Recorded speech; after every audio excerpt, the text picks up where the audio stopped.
Hey, what's up, everybody? This is your boy Pac-Man here, and today we're having a retrospective day on The Darkness 1. Now, The Darkness 1 also had a sequel, The Darkness 2. I own both on Xbox 360, and it was a fantastic game. Now, the game was a first person shooter. It was based on the anti hero comic The Darkness, published by Top Cow. You play as the main character, Jackie Estacado, who's a hitman for the Franchetti crime family in a city loosely based on New York. Today is your 21st birthday, and you're out on the town with a few of your mafioso boys, having a ball. The story starts from there. Now, the opening cutscene is, yeah, it's okay for the time. It was 2007, but your Uncle Paulie sets you up and attempts to assassinate you on your 21st birthday because of the amount of influence that you're starting to gain within the crime family. Upon the attack, the darkness awakens within you, and the story unfolds. There's the main character Jackie, but then there's also extended members of his family, such as his aunt, and also members of the Franchetti crime family in itself who are loyal to you. Now, you also have a love interest whose name is Jenny. Very great character, very well written character, and with her you can actually set off an achievement just for watching a movie. It's a fantastic addition that they made to the game, and a very well written character. Now, the darkness in itself is an embodiment of the emptiness of the void of chaos, which existed before the creation.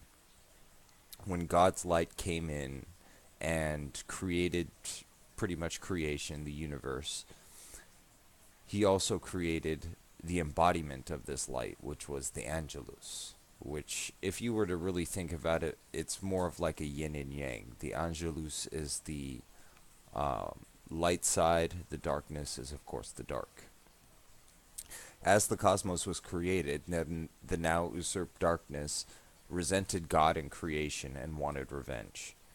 War raged on for eons until an eventual peace was brokered between the darkness and the Angelus, and the Witchblade was conceived.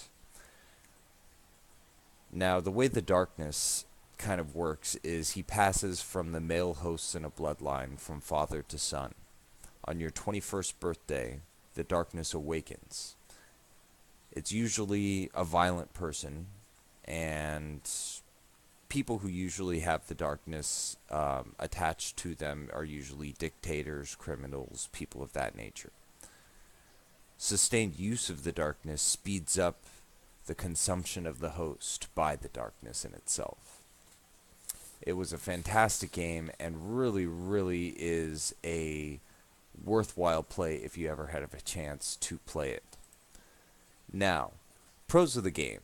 It had Max Payne style gunplay, which was okay for the time. We're talking about 2007 here, so we're not exactly talking about Anthem or something like that. We're talking the era of Max Payne, so it was good for the time. The tentacle arms that you have as the darkness just was a very interesting mechanic to have. These arms gave you very different ways to play the game, along with they were tools for advancing yourself through the story. And of course, watching a tentacle rip the heart out of a victim and eat it, or disemboweling your enemies, definitely a plus. You had a demon companion, which was called a Darkling, which was pretty much a little golem-sized goblin, which you manifest. As the darkness, you have the ability to manifest shadows and demons and whatnot, but definitely a great little mechanic, which was better used in the second version, or the sequel to the game.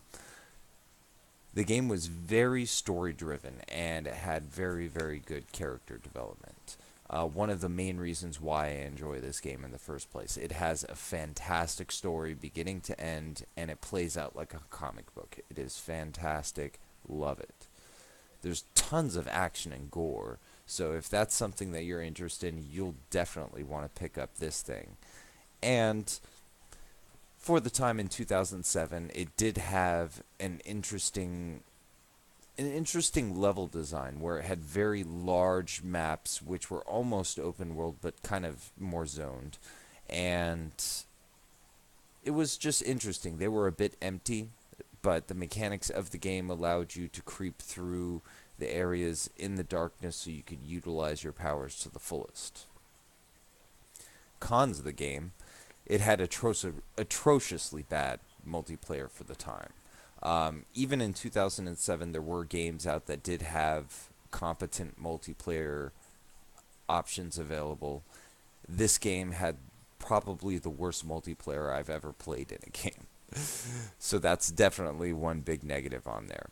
And second, the gunplay, although it was Payne gunplay style, it was very, very easy. It was just too easy, actually. It had an automatic aiming function where you would just need to point somewhere near an enemy with your reticle and you would auto aim towards it. Not exactly, I would say, very favorable for the game, considering it was a first person shooter and that's what it's based on. But I do understand that the mechanics of the tentacle arms do offset the bad gunplay. And one actual additional pro at the end would be you can use the tentacle arms and guns at the same time. Definitely awesome. Definitely something that I enjoyed a lot of. My conclusions on the game: I give it a final score of 9 out of 10. I can't really give it any lower than that, just because for the time in 2007, this was an amazing game. It was actually revolutionary in a lot of the mechanics of the game in itself. The darkness powers, the tentacle arms. It was very, very entertaining and interesting to play. It had a bunch of Easter eggs that you could, go through and find. It had a bunch of collectibles in the form of phone numbers that you would call through payphones and whatnot. It was filled with gore, filled with action, and had very well written characters. So 9 out of 10 is my score. It gets one big negative for that just atrociously bad multiplayer attempt. But again, 2007, there was already examples of good stuff. They could have gotten a bit better. But that's my overall final verdict for The Darkness. If you agree, let me know. If you disagree, let me know. This is probably one of my favorite game series, and when it comes to also comic books, one of my favorite comic book anti-hero characters. Definitely something that you should look into if you've never heard of it. The Darkness is definitely one of my favorites and will continue to be one of my personal favorites on the Xbox 360. Thank you very much for listening. Again, if you agree, disagree, leave a comment, but please leave a like, subscribe, and if you have any suggestions for videos coming up, just let me know. I do read all the comments, and constructive criticism is always a plus. Thank you very much for watching, and talk to you soon. Thanks.